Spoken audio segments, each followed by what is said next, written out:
Before I knew how to use NLP language patterns, if I was trying to make somebody change or win any kind of argument, it would pretty much end up into me feeling clueless and even frustrated about what to say, because people would never listen clearly to what I was saying, or they would listen and ignore what I said.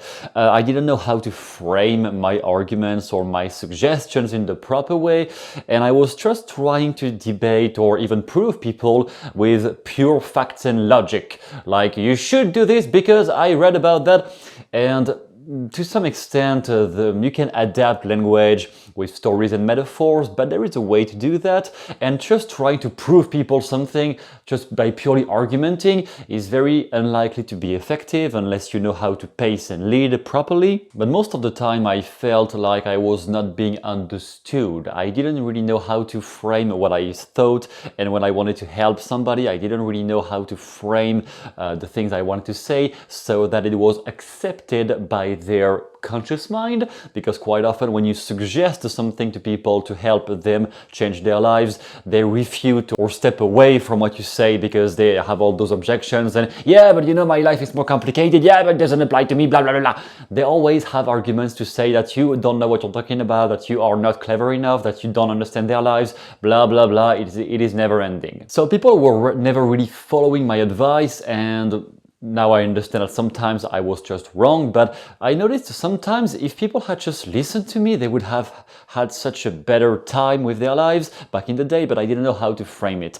The difference with now, with today, after having learned all the sleight of mouth, all the covert persuasion skills, all the NLP language patterns, is that now I barely need a few words basically to make people change. I just say exactly the right thing at the right time and boom, it hits, and they have some massive shift, or at least they have some more clever understanding about their life, about what they can do to change. Or if I want to win an argument, it is very easy because I know right away how to push on the exact button I need to either make people shut down, shut up if I don't want them to speak anymore, if they are annoying me, or I can just say exactly the right thing that they need to change or to uncover their deep limitation on their own and then change by themselves. Because in the end, when you are a hypnotherapist, an NLP practitioner, or whatever you want, you are never really the one who makes them change. I say that to simplify, but you're not directly the one who makes them change. You are the one who gives the keys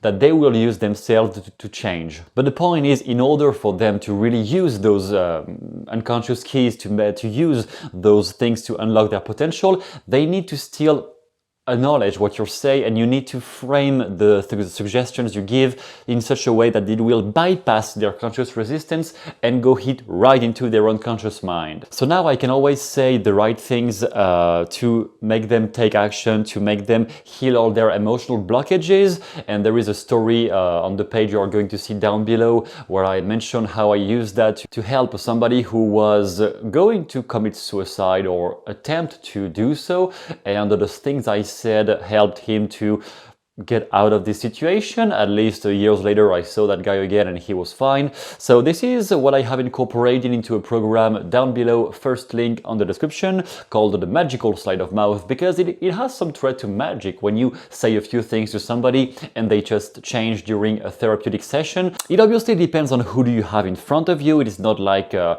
complete mathematical model. That's why I call this magical, because it is not mathematic. Even if when you read about sleight of mouth in the books, it sounds very mathematic and it has to go this way, that way, like it is A plus B equals C.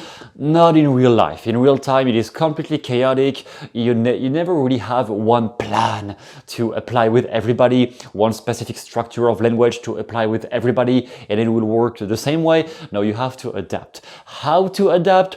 This is exactly what I'm teaching in the program down below. The thing you will learn in this program is how to target the actual belief you need to aim for, the belief you need to change. Because when somebody is talking, 90% of what they say is just fluff. Like it's not even relevant to try to reframe everything they say, every limiting belief they have. Most of them are completely irrelevant. There is one main core belief you need to target and pinpoint so that they change. Which one? down below, description, first link, click on it, and you will discover the method in itself. So you want to dig into the actual core belief that they are holding, that is all holding them back, and it's sometimes counterintuitive. It may not be the one you think about when you first hear about sleight of mouth and you start using it in a conversation or in a therapeutic session.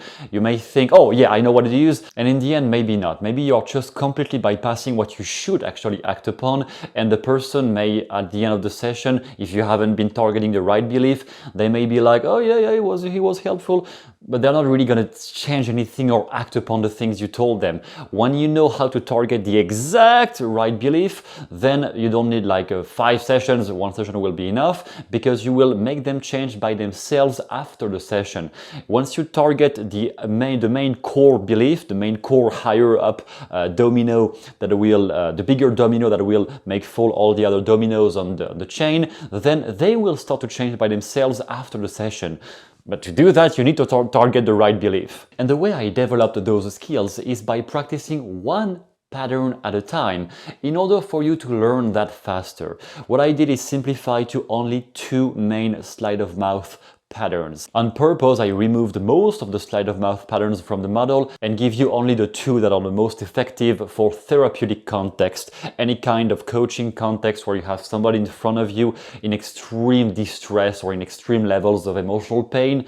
What are the 2 that will really hit every time you need to help somebody to such an extent, somebody who might be having suicidal thoughts or stuff like really difficult to deal with? What are the 2 that you can use every time and you have a very high chance of it to work, provided you have built rapport effectively, provided you have really understood the main core belief that had to be changed, all of those things. It's not like magical to the extent where it is just one thing to say and it's done. It is one pattern to use with which it can sound magical, because you will only need a very few set of sentences to make people change deeply. And you will be a master of this when you will have been developing your skill set by working on each of those patterns one at a time. You don't need to study everything. That is the other big mistake I see in people starting with sleight of mouth. They think they must study all the patterns in the book all at the same time, and they need to understand and figure out everything before they can start applying. Far from the truth. It's not the case at all. You can just take one, the one you like the most, and then boom, you just use it in every conversation you can find. Every time you have a friend who is having some trouble, you don't need to make them change right away, but at least, start with this pattern, throw it in the conversation, see how it affects the person. Doesn't work? Okay, then you can go into another pattern. But trying to master all of them at the same time, you're just overwhelming your brain if you do that. So the way I developed my method is by practicing one at a time. And then when you are comfortable, you can go to the next one and the next one. But you don't need to master everything at the same time. You can just have one at a time and it will be more than enough. And also I developed that by finding enjoyable ways to practice. If you just target your mind on the end goal, I want to be a successful coach, that is the end goal down the road. And if you already are skilled with using language patterns and hypnotic language and stuff, then okay, maybe this is the step for you. If you're just starting, or if you're still like, you know what to do in a session, but it's not completely handled, you're not mastering, it's not intuitive yet, that's what I mean. If it is not intuitive yet, then you want to practice in an enjoyable way and removing as much pressure as possible, removing all the anxiety of what if it doesn't work? And I'm going to show you in the program exactly how to remove that pressure, how to handle all this anxiety of what should I say? What should I say?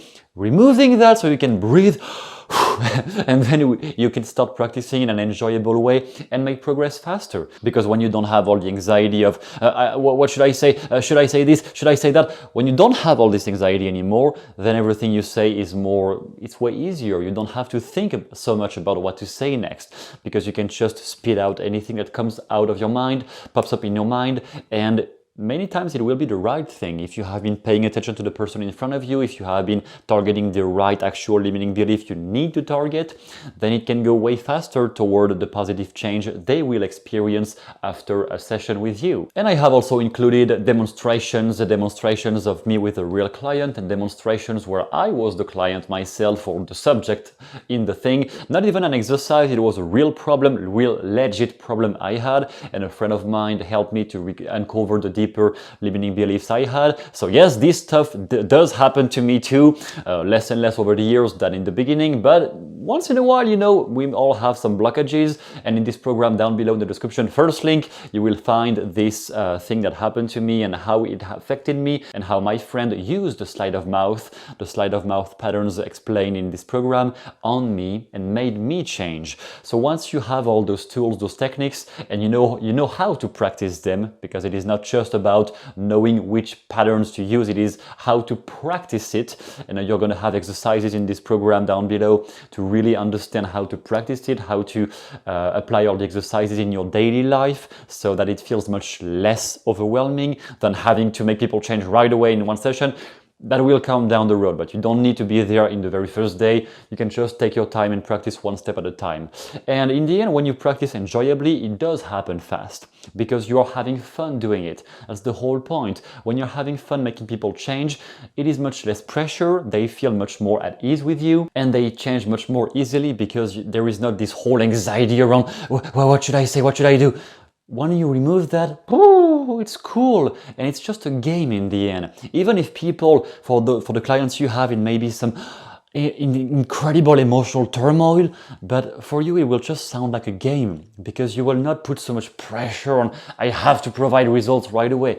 You will just say a few things, see how it works. Yeah, it doesn't work, maybe a bit confusing them, they are limiting belief, then I can just say this language pattern, and boom, they change. It will happen like that when you take it as a game. And how to take it as a game, I'm teaching that to you exactly in the program, in the magical sleight of mouth method, down in the description, first link. Enjoy.